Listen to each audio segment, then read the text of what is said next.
fame, it goes to people's head. It's the illusion of power. Fame is an illusion. It really is. And I think that a lot of our people are getting lost in it. Tonight, a toxic environment. An acclaimed actress speaks out against lateral violence in the Indigenous entertainment industry. Here's that Goose Lake, and here's that camp, maybe about a mile of my trail's supposed to be. All that is gone. And climate change in the Northwest Territories. We meet land guardians who are monitoring the health of the land in the Decho region.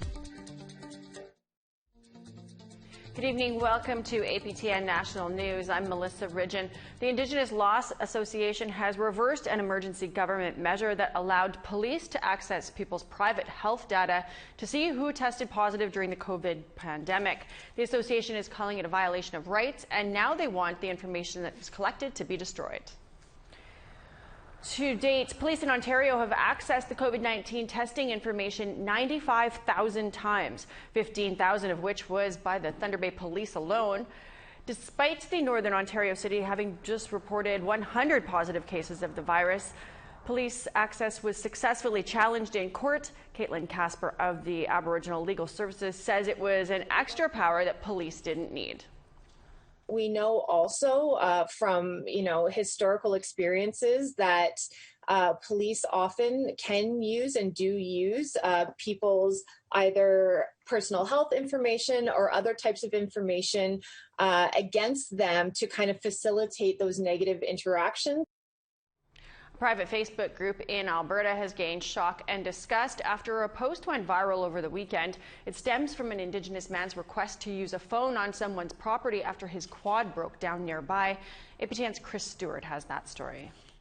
The controversy started when a member of the private Facebook group, Lac La Biche Neighborhood Crime Watch, posted about an encounter with what she called a real rough-looking native guy. She says he approached her yard, saying his quad broke down. He asked to use a phone. He was told no and to keep walking. The post received several replies. One person said, "Think it's time to buy a backhoe." Another member replied, "Or pigs." Another says she has a grinder. Another comment said, "If there's a body, I'll take the head." Those comments are similar to the way serial killer Robert Pickton killed his many victims. The Lac La Biche County Mayor says one of the posters works for the county. He says HR is reviewing the incident. Very disappointed, I can tell you that. There's, in the middle of a pandemic, middle of a slump we've had for the last 6 years, a lot of our people are struggling. There's a lot of challenges for us in rural Alberta, in the northeast part. Really did not need this. The mayor says Lac La Biche has many different cultures living together in peace. This racist talk, he says, isn't typical of the people there and is bad publicity. A lot of people were letting us know right across the country and out of the country. We're a community that's multicultural, very diverse. From the rural crime has been an issue in a lot of our rural communities in Alberta, but I don't see much room for those type of comments which fuel the fire. The nearby Beaver Lake Cree Nation had strong words about the incident. Crystal Lehman is a government relations advisor and told APTN the community will be releasing an official statement on the incident. She told APTN part of that statement. The Beaver Lake Cree Nation condemns violent hate crimes and hate speech and will, whenever they occur, send strong public and consistent messages that violent crimes and speech, which appear to be motivated by prejudice and intolerance, will not be tolerated. She says the band wants those involved to be prosecuted. The Beaver Lake Cree Nation is calling upon the Government of Canada, Government of Alberta, County of Lac La Biche, and the RCMP to do better in addressing the systemic and racial injustices and violent hate crime and speech. And the nation, therefore, is calling upon the RCMP in the Lac La Biche County to investigate thoroughly and to prosecute to the full extent of the law. Chris Stewart, APTN National News, Edmonton. Thanks, Chris. We want to hear what you think about that post and the reaction. Is it a hate crime? Tell us what you think. You can send your emails to news@aptn.ca. You can find us online at aptnnews.ca, and you can find us on youtube.com/aptn news. You can also follow APTN News on Facebook, Twitter, and Instagram for more Indigenous news. To British Columbia now. Wet'suwet'en hereditary chiefs, along with federal and provincial governments, have been in rights and title negotiations and say that they're making progress. In a joint statement, all three parties said they continue to make progress on this memorandum of understanding that was signed earlier this year. The talks are over land rights that remain unresolved since the Galagamakizdewe decision 20 years ago. Their goal is to come to an agreement by mid-October. The deal would need to be ratified by Wet'suwet'en clan members and both the federal and provincial governments. Haudenosaunee land defenders continue to occupy a construction site in Caledonia, Ontario, near Six Nations, while police also continue to stand by with 2 court injunctions. This morning, Ontario provincial police officers met with land defenders at the camp. The OPP say that dialogue continues, but those in the camp say trust is strained since armed officers enforced an injunction nearly 2 weeks ago. They also say that ongoing talks aren't fostering trust. As Haudenosaunee people, again, we've always been very mindful that we need to include the voice of everybody in this community. And I think it's very unrealistic of the police to say, to call us at say maybe noon and be 3 o'clock, you need an answer to this very pivotal question. They understand, and we've told them many times, we have a process to making a decision, and that takes time. It takes quite a bit of time, and I think one of the things we could ask for the OPP in good faith is to respect that process. A sad anniversary today. It marks 6 years since Tina Fontaine's body was discovered in the Red River in Winnipeg. She was originally from Saugeen First Nation. The 15-year-old's body was discovered wrapped in a duvet cover and weighed down by rocks. She was in the city for about 6 weeks before she died. Months later, Raymond Cormier was charged with second-degree murder in connection with Fontaine's death, but was found not guilty at trial. Her death led to changes in the provincial child welfare system, including ending the use of hotels to warehouse children in care. And her case was one of a number that sparked the national inquiry into missing and murdered Indigenous women and girls. Toxic masculinity plaguing the Indigenous entertainment industry. An actress speaks out when we come back after the break.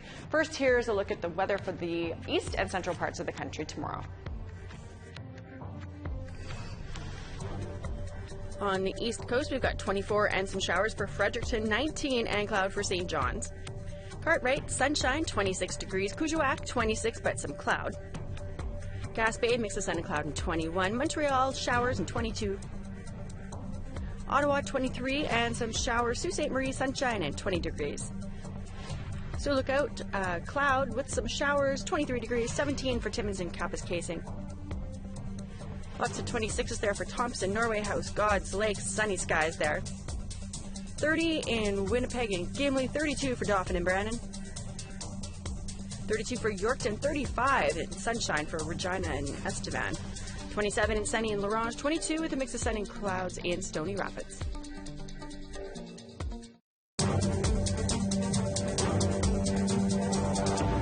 Welcome back. Recent Twitter posts from Ian Campo, formerly of a tribe called Red, went viral after he admitted to using his status against women. Now an Alberta actress speaks out about her own experiences with Campo and about the toxicity in the Indigenous entertainment industry. Tamara Pimeltel has the story. Performing in several motion pictures and TV series, actress Roseanne Supernault has had a successful career. But behind the scenes, she says the Indigenous entertainment world can be toxic. Fame, it goes to people's head. It's the illusion of power. Fame is an illusion. It really is. And I think that a lot of our people are getting lost in it. Supernault says that illusion of power and competition has led to lateral violence, something she says she experienced at the hands of both Indigenous men and women in the industry. I know a lot of other people were responsible for slandering me and for edging me out and for ruining my reputation and spreading lies about me in the industry. And it got to a point where I wasn't getting hired for youth workshops anymore, which was one of my main ways to make money as an actress, to supplement my income. I wasn't getting invited to events anymore. People didn't seem to want to work with me anymore. When I did go to events, I was clearly the odd one out.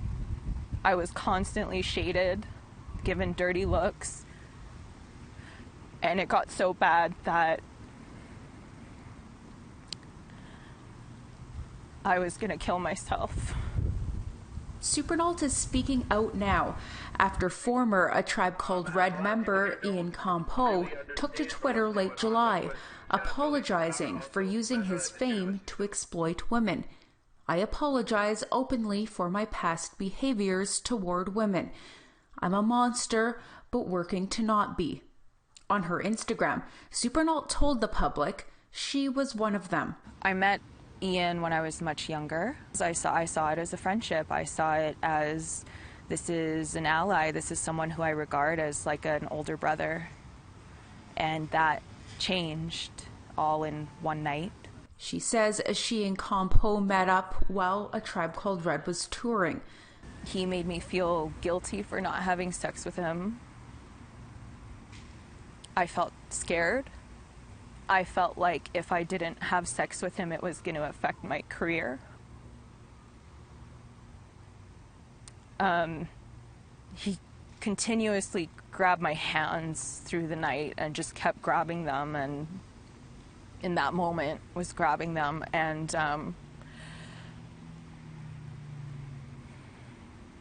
he wouldn't let up. He cut me off. He deleted me off social media, particularly on Facebook, and I no longer felt like I was welcomed by him. I felt edged out, I felt coldness, I felt ostracized, I felt alienated, and at the time, this is like the hottest Indigenous musical group on the planet, and I felt like a loser. I do feel like in a lot of ways it affected my career because I just started to feel more and more alienated, not just from him, but from other people in those circles. Musician Lido Pimienta also took to social media. I have been his victim too. APTN reached out to Campeau to provide a statement. He replied stating he would like to formally decline to comment. Supernault says Campeau's actions is just one example of the lateral violence she's faced. I will never, ever, ever say that it is totally Ian's fault, because it is 100% not his fault. There's a lot of reasons that my life got to that point. A lot of reasons, a lot. But the violence that I experienced in the entertainment industry did not help at all. Supernault says she hopes Campeau's confession encourages other perpetrators to step forward and take responsibility for their actions. Ian, if you're watching, I forgive you. I really do. But I've learned that as Indigenous people, we can forgive people and we can hold them accountable. To forgive and to forget allows a pathway for perpetrators and violent people to move on to their next victim. My message today, far and wide across Indian country, is to speak up and to speak out. Say something. Tell somebody. Do something, because things have to change. They must change. The time is now. We can't go on like this anymore. We have literally lost beautiful, young, talented artists because of this. And it needs to stop, and it needs to change. Tamara Pimentel, APTN National News, Calgary. Wise words to take us to another commercial break. We still have more news ahead, and also here's the rest of tomorrow's weather forecast for the west and the north. To northern Alberta, we got 26 in Fort Chip, sunny skies, 27 in Grand Prairie and sunshine. 31 for Edmonton, sunny, 36 in sunshine for Lethbridge. Kamloops, 34 and sunny, Campbell River, 26, mostly sunny. 23 with showers for Prince George, 17 for Smithers and Prince Rupert. 19 and showers for Watson Lake, 21 for Dawson City and Mayo. Mix of sun and cloud for Wrigley, 20 degrees, 19 in Yellowknife. Inuvik, sunshine, night and 18, 7 in sunny in Sax Harbor. 12 for Chesterfield and Whale Cove and sunny skies there. Repulse Bay, showers and 8 degrees. Igloolik, mix of sun and cloud and 7. Arctic Bay, 11 with some cloud.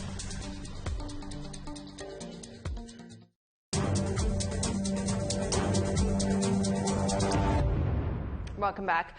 A Northern Ontario First Nation has something very unique in its education arsenal, a curriculum that puts Long Lake number 58 front and center in history. Took less than a year to develop, but it's something every First Nation will undoubtedly want. And as Todd Lamarand reports, it all began with one phone call. Hello? Oh, Claire, hey. Hi, how are you doing? Claire Onnebegon was the party on the other end, and her request left curriculum developer Harvey McHugh dumbfounded over a year ago. I was virtually speechless because this is what she wanted, and what I completed for her was something that I've been advocating for over 3 decades. This is the result. The 242-page Long Lake number 58 history curriculum. That was the really neat thing about this whole project, is that Claire, through her own personal interests and efforts, had accumulated all this historical documents. Onnebegon is Long Lake's education director. She was interested in her community's history, and in a box, she collected documents related to treaties, to land claims research, to every article written about her community. I realized that it's all right here, and all we needed to do was put it together and create a curriculum document. So this stuff was already done. I as a consultant and as a curriculum developer, I didn't have to go to the library and start digging stuff out about Long Lake 58. She gave it to me all. The curriculum is for K-12. Kindergarteners learn about the importance of Bannock. Grade 3, traditional Anishinaabe governance. By grade 7, students learn about Long Lake's rail blockade in 1990.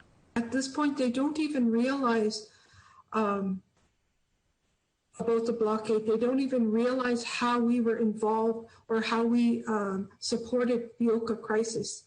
The CNR blockade module, for example, has students research and write about it, or invite a community member who was there to discuss blocking the rails. Our children and our youth are going to be they're going to be surprised at how much their neighbor knows, or how much the person down the road was involved. McHugh says a curriculum like the one he developed must replace a provincial one, but he's met resistance in the past to this idea. His argument is that foreign students often do well in Canadian schools, despite their lack of knowledge of a provincial curriculum. And what is their elementary and secondary school background? It's not provincial curriculum in Saskatchewan or Ontario or Nova Scotia.